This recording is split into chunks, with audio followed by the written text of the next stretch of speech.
let's get to the matter at hand and how you think the seeding is going to go at the very top once we get these brackets in our hands on Sunday as we're sitting here on Wednesday. Jay? Kansas and Gonzaga are clear number ones. I think Baylor is up there, and if they get to the final of the Big 12, they will stay there.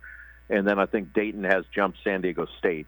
I think the only things that could change would be based upon if Florida State were to rip through and win the ACC. Maybe they could jump up there.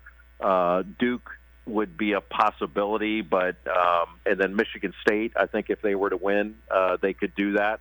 But outside of the top seeds as they stand now in all these different bracketologies that you see, I don't see a whole lot of teams jumping up there. There has been outside of, like I mentioned, Kansas, which has lost 3 times and have only lost to high-level opponents.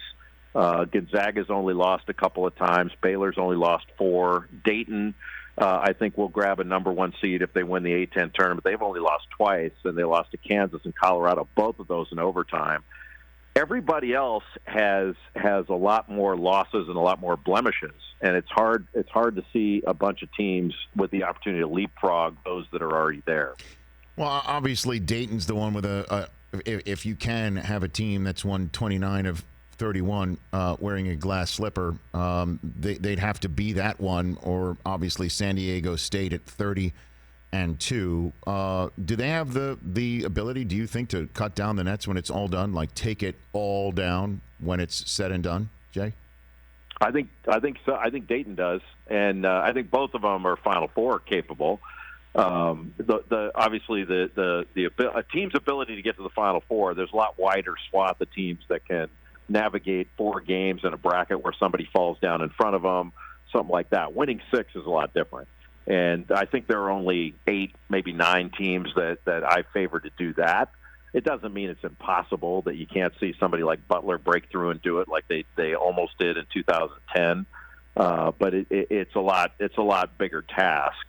But both of them, especially Dayton, I think, because Dayton's got they got a National Player of the Year candidate. I think he's going to be National Player of the Year, and Obi Toppin. He's a lottery pick, but they've also got older players, and they've got everything I think you need. The only issue that you would have is to say, well, geez, they haven't who have they beaten? Like the best team they've beaten, or the highest ranked team, is probably St. Mary's. They beat Georgia, but Georgia's not that great. They beat Virginia Tech. Virginia Tech's not that great. Their best win was probably their loss against Kansas. That was their best performance. They were magnificent in that game. They lost in overtime to Kansas and Maui, which is one of the 5 best games I think that was played this year as far as level of play, and the 2 heavyweights taking a swing at one another. But they're legit. They're very, very good. But you know how it is, Rich. If they lose in the Sweet 16, right? People dismiss them and say, "Oh, I told you they weren't that good," stuff like that.